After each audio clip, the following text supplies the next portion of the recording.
I'm interested in one thing at the age of 75 of helping the students who think differently get into really good careers where they can have satisfying lives. Temple Grandin, why visual thinking is a different approach to problem solving. Dyslexic, autistic, and ADHD should grow up to build the clever equipment. When I was 3, I had no speech and had severe autism. I grew up with lots of hands-on activities and learned to use tools. But many kids today are never being exposed to tools. And that is a big mistake. Exactly. How are you supposed to know if you don't have context? So, learning skills gives you the necessary information about how things can be used, and then you can find solutions, how to improve things, what tools to use.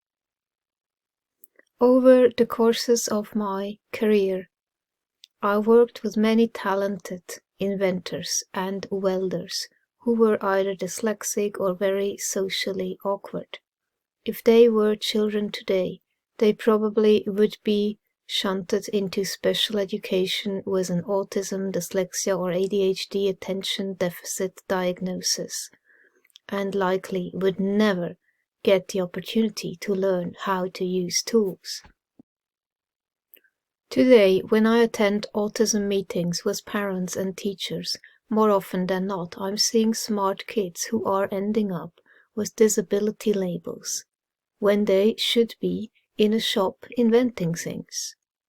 These parents of teenagers on the autism spectrum tell me that their son or daughter loves to build things with Legos, but they were never given the opportunity to learn how to use tools.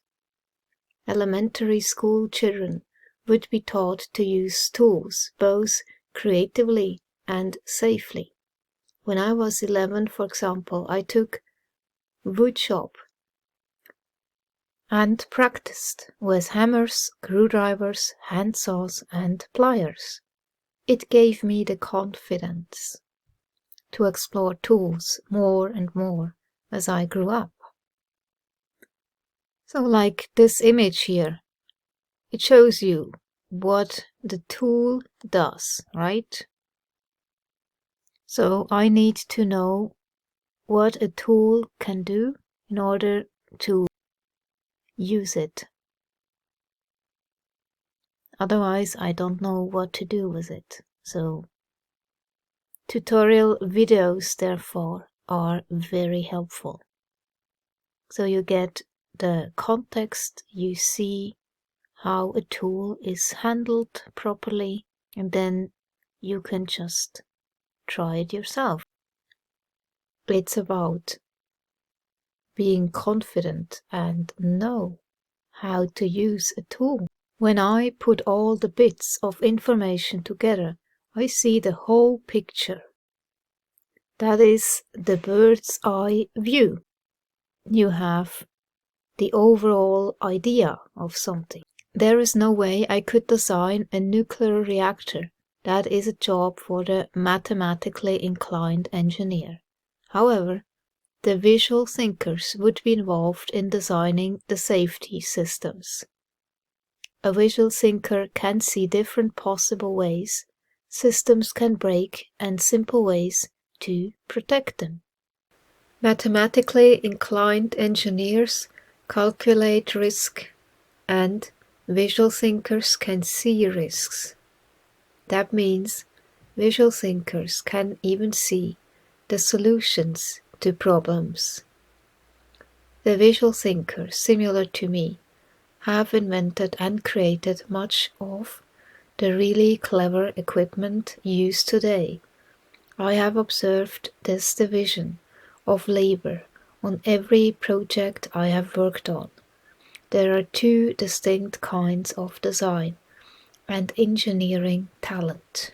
I don't quite understand that distinction yet, so I'm going to All push right. you a little bit more on that. So on the visual side, you have the visual spatial types, if I'm remembering this correctly, and that's the category that you fall into. And then you have people who are, what are they, higher up on the abstraction chain in some sense, the ones who can think more mathematically? No, but basically, object visualizers, I can tell you this from experience, we're good at mechanical devices, art, photography. I have talked to many, many photographers because I do a lot of interviews, find out they're dyslexic, they're about flunked out of school, and fortunately somebody introduced them to photography. And the other thing that my kind of mind's good at is animals. Then your visual spatial, mathematics, algebra. I can't do algebra. There's nothing there to visualize. Mathematics, calculus. I took a computer programming course when I was in college. I couldn't do it. I had to drop it. I was exposed to the same exact computer that Bill Gates had. He could do it, and I had to drop the class. You know, these are the things that the more mathematical pattern thinking mind is good at. And some of these really smart kids, they can just look at algebra formulas and just see it. They don't have to do it step by step. They just Right. see it. And that's how they think. And then the teachers try to make them do it step by step. That gets the kids frustrated. You know, they don't think the same way. Right. And Right. but see, And- my thinking is also associative. I tend to jump around, but there's a logic to the association. And I think the best way to illustrate that associative kind of thinking is give me a single keyword, like on Google for images, and think up a creative keyword, and I will tell you exactly how my mind associates and how my mind can get off the subject, but there is a logic to the getting off of the subject. So give me a keyword, a Right. single keyword. Okay, how about rose? Okay, I'm seeing some rose bushes that we had in our backyard when I was a child, and we had a lot of thorns on them. And we also like dig around in the grass that was back there. So now I'm seeing the grass behind our house. And we used to go play in it. We'd catch some insects sometimes. Okay, now you can see how it's jumping around. I don't have that big a Yeah. visual. I don't have that big a visual library of roses. But there. But Right. How about cows? what? Cows. Cows. All right. Now I'm seeing like 10 cow statues right here in front of me. And so obviously those are coming up in my mind. Just recently, I tend to bring up recent memories. I visited with a Black Angus bull. It was a pet, and he wasn't very happy with us because we didn't bring him any carrots. So my friend gave him one of those disgusting soy protein bars, and he goes, "Ah, I'm not going to eat that." He wouldn't eat it no matter how much we tried to feed it to him. And he was annoyed because we didn't bring him any carrots. Okay, then now I've got the carrot word in my head. And when I was in 4th grade, I used my Singer Sew Handy to sew green crepe paper so students could be carrots. And I made the green carrot tops out of green crepe paper. So that's how I got Interesting. cattle So, okay. to carrot. So talking to you that way reminds me very much of what used to happen in my therapy sessions when I was helping people interpret their dreams.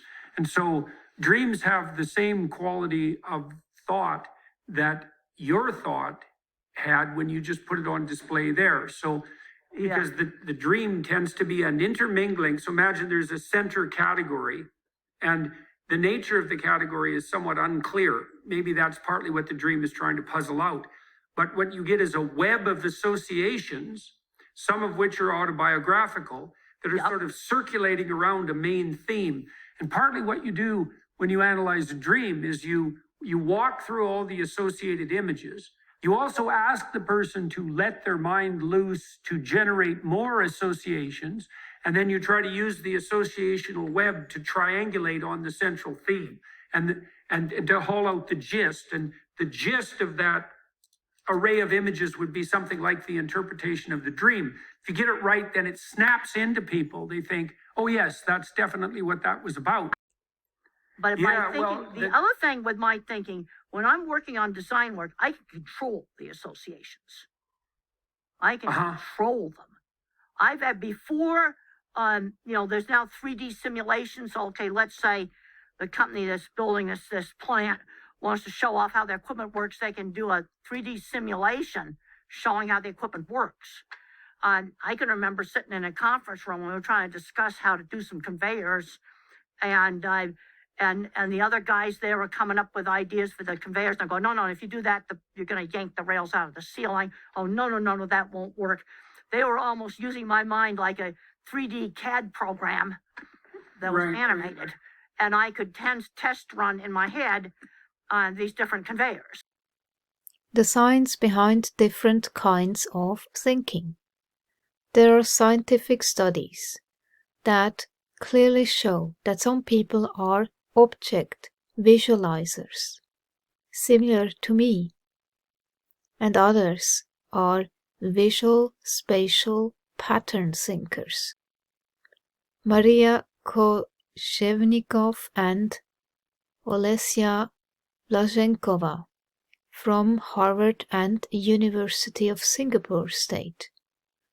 While object imagery refers to representations of the literal appearance of individual objects and scenes in terms of shape, color, and texture, spatial imagery refers to representations of the spatial relations among objects.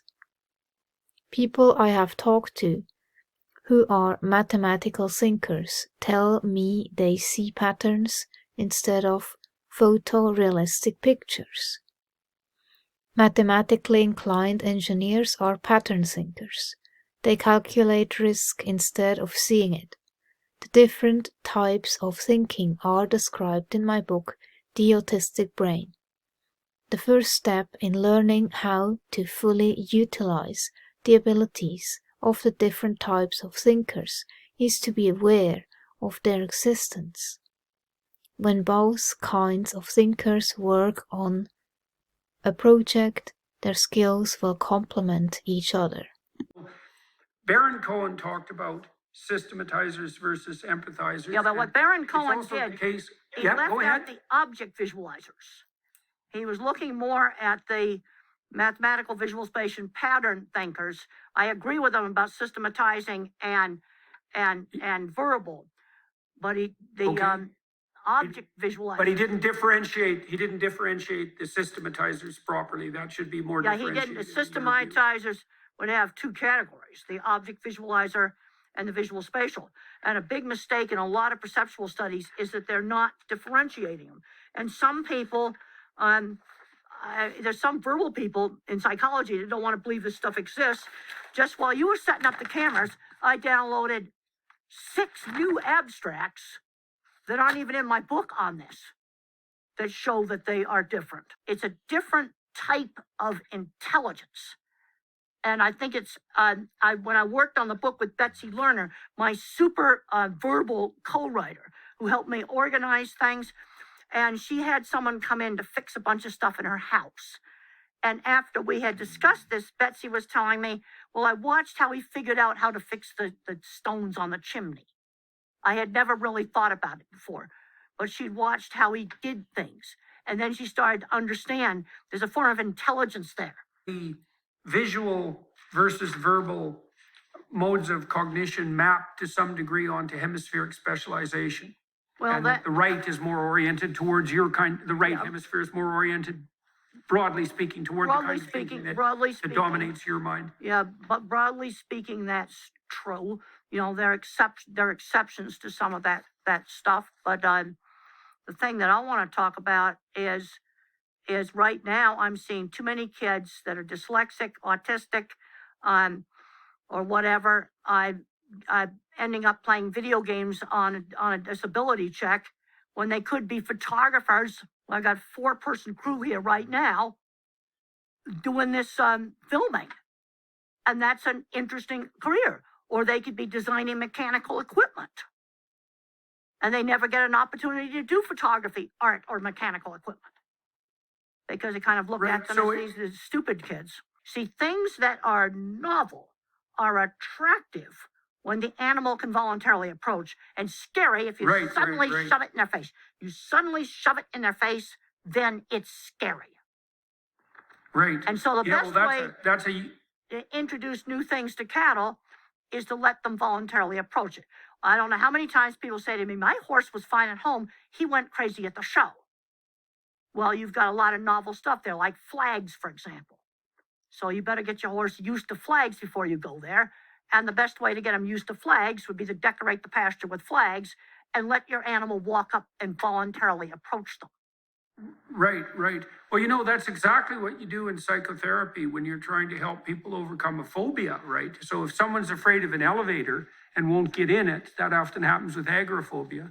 What you do is you say to them, okay, let's start by imagining elevators. So that's going to make you a bit nervous, but imagine an elevator at some distance that doesn't make you uncomfortable. Okay. Okay, and then you say, okay, well, now you've done that. See if you can move yourself in your mind closer to the elevator door. And then you keep doing that, but it has to be voluntary. It's 100% absolutely necessary for it to be. Okay, so maybe you run them through this imaginal exposure therapy. And then you say, okay, for our next session, what we're going to do is we're going to go out in the hallway. You know, that elevator you wouldn't take. We're going to go out in the hallway. We're going to stand 200 feet away from the elevator. And you're just going to look at it if you can. And so they'll do that, has to be voluntary, and then you can get them 150 feet away and 100 feet away, and soon they'll be right up to the elevator door. I was very anxious, as you know, in my 20s, and I got terrified of airplanes because I was an extremely scary emergency landing when I was a senior in high school. They put the slides down and the whole thing, very, very scary. And one of the ways I got over that is I had to make aviation interesting. And when I got to ride in the cockpit of a plane flying Holstein heifers to Puerto Rico, that made it interesting. You make something scary interesting. Because I know another thing they do on the elevator phobias is they show them how the safety mechanisms work, that the elevator's not going to fall down the shaft. Yeah, well, you know, you even compel that interest to some degree. So, for example, once you get a phobic person inside an elevator, what they'll tend to do is look at their feet. And so you say to them, look, quit looking at your feet. Look at each corner of the elevator. Look at all the numbers. Look at the display panel. Like, you have to facilitate their voluntary visual exploration. Okay. And to some degree, what you're doing is you're calling out their interest to say, attend to all of these things as if they're interesting. And then that's how they familiarize themselves with the elevator. And they also note that while they're in there, because you have to look at the elevator to know you're in an elevator, right? Literally, you have to move your eyes and point at all the different parts of the elevator. And the more that you can help people do that at a high level of detailed resolution voluntarily, the more likely they are not only to become less afraid of the elevator, is that actually isn't what happens, is you actually train them in a form of exploratory bravery. Because what you teach them is that if they use their eyes voluntarily to scan what they're afraid of, they'll become braver. And then that generalizes to all sorts of other instances too. So if you train someone to be less afraid of an elevator, they're much less afraid of other things as well. Well, that's right. And the thing that I'm seeing now in dogs, you know, we have very strict leash laws here, and there's more problems with dogs being afraid of the veterinarian because they haven't been out experiencing enough stuff like strange people touching them, for example, just going to lots of different places. You know, this is the reason why when they train service dog puppies, you take them everywhere so that there's almost nothing that will frighten them. Yes. Yeah, well, that's the same argument you were making earlier about the fact that to train people practically, we have to put them in a lot of different practical hands-on situations so that they can generalize across all those instances. And so experience that's too narrow is too restrictive. Well, I get worried that we're going to have people making policy on all kinds of important stuff when they're so far removed from the world of the practical. Right. Yeah, well, you can imagine something, and this did pop into my mind visually. You can imagine somebody who's trying to put together a stone chimney, has to rotate the stones. to make sure that they're going, like a Tetris game. That's a good way of thinking about it. I was thinking then again, because I'm thinking in images now that we're talking, was thinking about my young grandson. He's only 2 years old. He had his Legos laid out in front of him. And when I was a kid, I played a lot with Legos, and I played a fair bit with this Meccano set that was like a junior engineering set. And it was certainly the case that working with Legos was nonverbal, because you're rotating shapes in space and having them fit into one another towards some design end. And that's a nice kind of hands-on learning and exposure to different mechanical principles.